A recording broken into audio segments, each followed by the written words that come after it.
ക്ഷമ ബൈബിൾ ക്വിസിലേക്ക് എല്ലാവർക്കും സ്വാഗതം.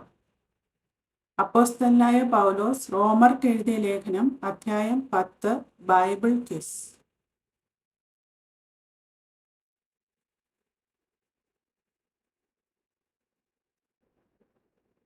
ഇസ്രായേല്യർക്ക് വേണ്ടി ദൈവത്തോടുള്ള പൗലോസിന്റെ ഹൃദയവാഞ്ച എന്താണ്?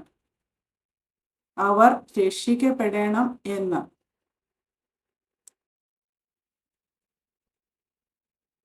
ഇസ്രായേല്യർക്ക് വേണ്ടി ദൈവത്തോടുള്ള പൗലോസിന്റെ യാചന എന്താണ്?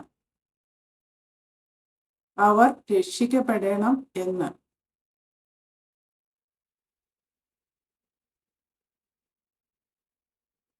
അപ്പോസ്തലനായ പൗലോസ് ഇസ്രായേല്യരെ കുറിച്ച് സാക്ഷ്യം പറഞ്ഞിരിക്കുന്നതെന്ത്? പരിജ്ഞാനപ്രകാരമല്ലെങ്കിലും ദൈവത്തെ സംബന്ധിച്ച് എരിവുള്ളവർ എന്ന്. പരിജ്ഞാനപ്രകാരമല്ലെങ്കിലും ദൈവത്തെ സംബന്ധിച്ച് എരിവുള്ളവൻ ആരാണ്? ഇസ്രായേല്യർ.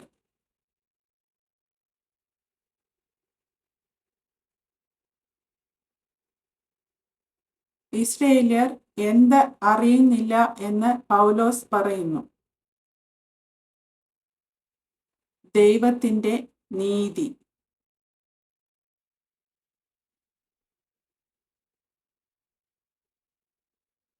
ദൈവത്തിന്റെ നീതി അറിയാതെ ഇസ്രായേൽ ജനം എന്ത് സ്ഥാപിക്കാൻ അന്വേഷിച്ചു? സ്വന്തം നീതി.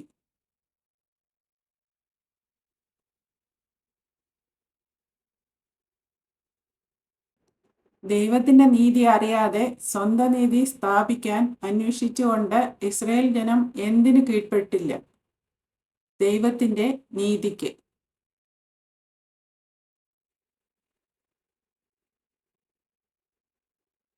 ആർക്ക് നീതി ലഭിക്കേണ്ടതിന് ക്രിസ്തു ന്യായപ്രമാണത്തിന്റെ അവസാനം ആകുന്നു? വിശ്വസിക്കുന്ന ഏവനും.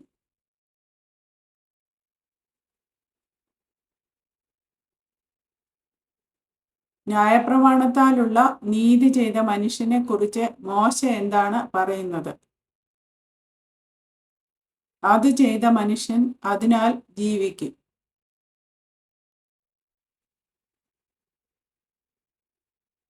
അത് ചെയ്ത മനുഷ്യൻ അതിനാൽ ജീവിക്കും എന്നെഴുതിയ പഴയ നിയമ വ്യക്തി ആരാണ്? മോശെ.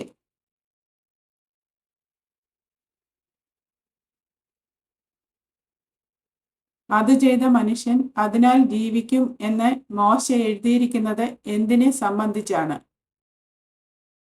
ന്യായപ്രമാണത്താലുള്ള നീതിയെ സംബന്ധിച്ച്.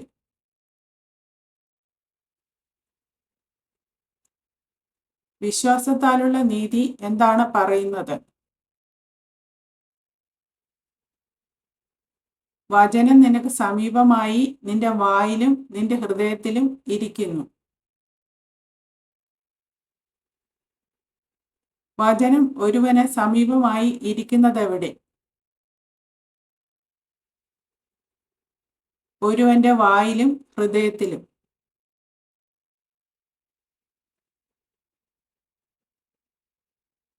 രക്ഷപ്പെടാൻ ഒരുവൻ എന്താണ് ഏറ്റുപറയേണ്ടത്? യേശുവിനെ കർത്താവ് എന്ന് വായ് കൊണ്ട് ഏറ്റുപറയണം.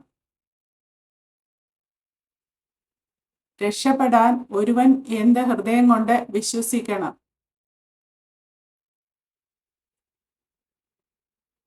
ദൈവം അവനെ മരിച്ചവരിൽ നിന്ന് ഉയർത്തെഴുന്നേൽപ്പിച്ചു എന്ന് ഹൃദയം കൊണ്ട് വിശ്വസിക്കണം. ഹൃദയം കൊണ്ട് എന്താണ് വിശ്വസിക്കേണ്ടത്?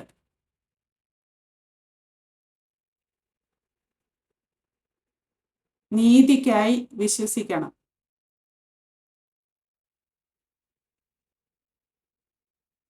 വായ് കൊണ്ട് എന്താണ് ഏറ്റുപറയേണ്ടത്?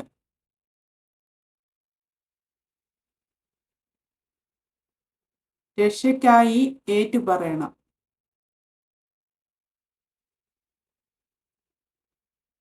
ആരാണ് ലജ്ജിച്ചു പോകയില്ല എന്ന് തിരുവെഴുത്തിൽ അരുളി ചെയ്യുന്നത്? യേശുവിൽ വിശ്വസിക്കുന്ന ഒരുത്തനും.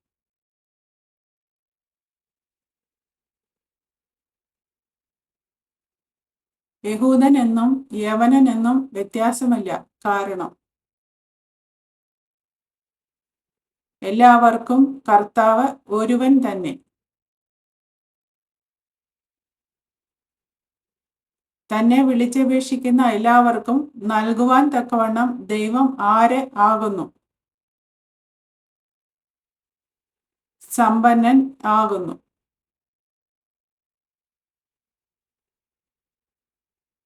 ആരാണ് രക്ഷിക്കപ്പെടുന്നവർ?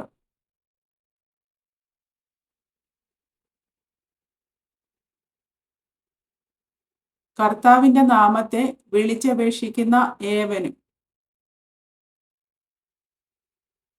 എന്നാൽ അവർ വിശ്വസിക്കാത്തവനെ എങ്ങനെ വിളിച്ചപേക്ഷിക്കും? അവർ കേട്ടിട്ടില്ലാത്തവനിൽ എങ്ങനെ വിശ്വസിക്കും?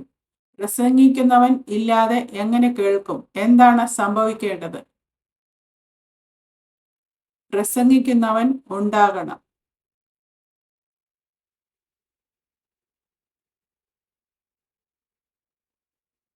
ആരുടെ കാലാണ് മനോഹരമായിരിക്കുന്നത്?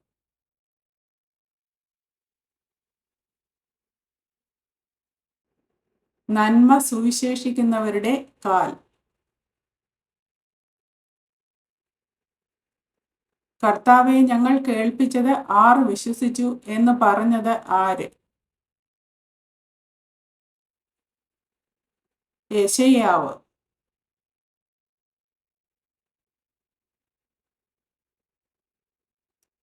കർത്താവിനെ കുറിച്ച് അറിവില്ലാത്തവന് വിശ്വാസം എങ്ങനെ വരുന്നു?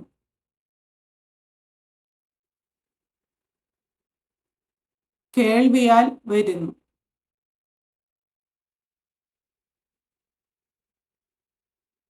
ക്രിസ്തുവിന്റെ വചനത്താൽ വരുന്നതെന്ത്?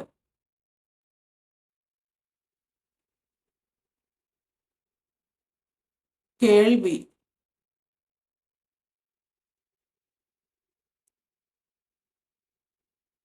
ക്രിസ്തുവിന്റെ വചനം ആർ കേട്ടിരിക്കുന്നു? നിശ്ചയം.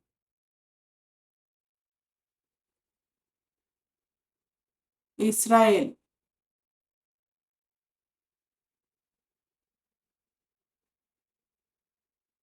ദൈവവചനം എവിടെയാണ് പരന്നത്?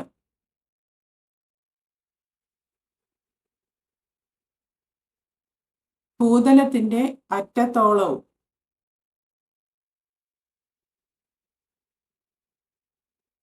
ദൈവവചനം സുവിശേഷിക്കുന്നവരുടെ നാദം എവിടെയെല്ലാം പരന്നു? സർവഭൂമിയിലും.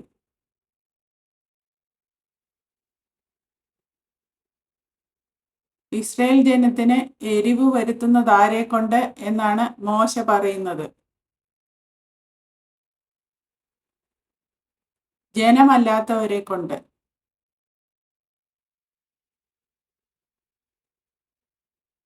മൂഢജാതിയെ കൊണ്ട് എന്ത് ജനിപ്പിക്കും?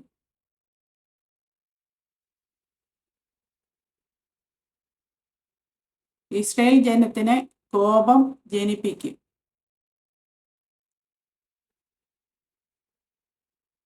എന്നെ അന്വേഷിക്കാത്തവർ എന്നെ കണ്ടെത്തി, എന്നെ ചോദിക്കാത്തവർക്ക് ഞാൻ പ്രത്യക്ഷനായി എന്ന് പറഞ്ഞത് ആര്? യെശയ്യാവ്.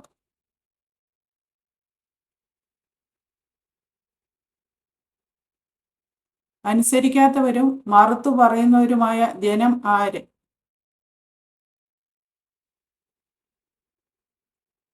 ഇസ്രായേൽ ജനം.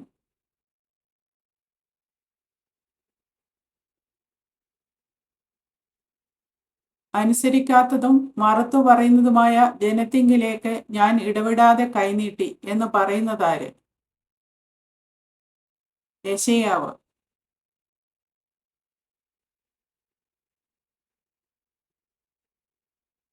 ചോദ്യങ്ങളും ഉത്തരങ്ങളും ഇവിടെ അവസാനിക്കുന്നു. ദൈവം എല്ലാവരെയും അനുഗ്രഹിക്കട്ടെ.